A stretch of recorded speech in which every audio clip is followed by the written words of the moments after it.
Now we move on to our final inductees tonight. I love the Olympic Games.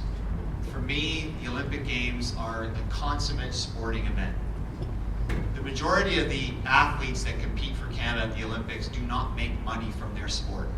The majority of them, in fact, live very close to the poverty line because all of their resources and all of their finances go into training and competing.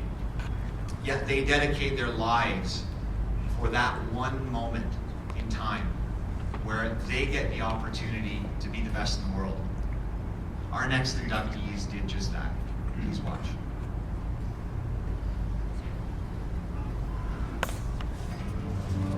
Grace, elegance, poise, confidence, showmanship, and talent combined with an innate dose of athleticism have taken this London couple to the pinnacle. First, they wowed the packed house in Vancouver and captured the hearts of figure skating aficionados everywhere by performing flawlessly to bring home the first gold medal by a Canadian and North American pair in Olympic ice dance. Then they followed that stunning effort with precision to win the World Championship a month later in record fashion in Turin, Italy. Indeed, Tessa Virtue of London, who turned 21 last May, and her partner, 23-year-old Scott Moir of Hillerton, had hit a figure skating daily double. At the BMO Canadian Championship, they had won on John Labatt Center ice in January, and it amounts to what a horse racing fans would call a trifecta. In a preview of what was to come in Vancouver, the twosome took their third straight national title while setting Canadian records for free dance and combined total. What a season, and they aren't finished yet. After the Worlds in Turin, the young skaters embarked on an exhibition tour of Japan, showed their stuff in the Cross Canada Series Stars on Ice tour, which included a stop at the JLC on May the 2nd, where their performance brought down the house. Included was their famous goose maneuver, where Tessa balances herself on one leg while poised on Scott's back.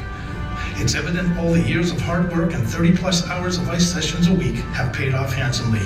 In winning in Vancouver, they placed second in the compulsory dance, earning a personal best of 42.74 points, just 1.02 off the lead. They piled up 68.41 points in the original dance, placing atop that segment of the competition. Then they scored 110.42 points in the free dance, winning gold with a total score of 221.57 and surpassing training mates Merrill Davis and Charlie White, who were skating for the United States, by 5.83 points. In the free dance, Tessa and Scott received 4 perfect 10 marks from judges in the program components, 2 for the performance execution and 2 for interpretation. Statistics can be boring, but it should be pointed out that our new ice sensations became the youngest dance team to win the Olympics, the first ice dance team to win gold on their home ice, and the first ice dancers to take gold in their Olympic debut since the inaugural ice event in 1976. At the Worlds, they improved their personal best in the compulsories with 44.13 points. Then they won the original dance with 70.27 points, a world record under the International Skating Union judging system. They placed second in the free dance with 110.03 points, 0.46 behind Davis and White. But overall, they scored 224.43 to edge the U.S. couple by 1.40 and take the championship. Currently, it's back to the grind at their Canton, Michigan training site. There is the coming season's new international schedule to consider, and looming in the future is spectra of the 2014 Olympics in Sochi, Russia. Meanwhile, the London Sports Hall of Fame has opened its doors to a couple of good skates as 2010 inductees. Welcome, Tessa and Scott.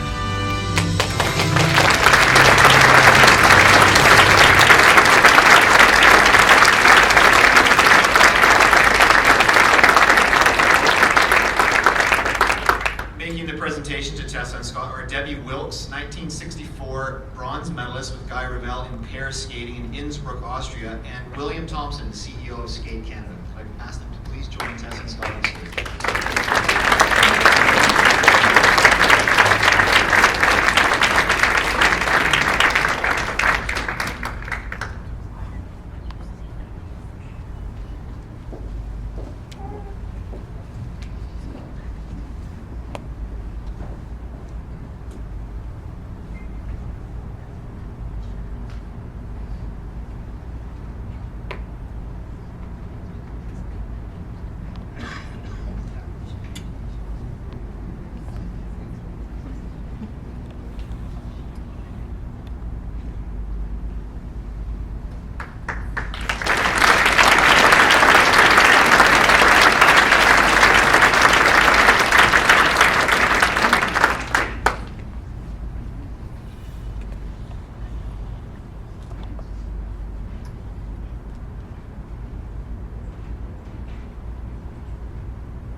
evening, ladies and gentlemen.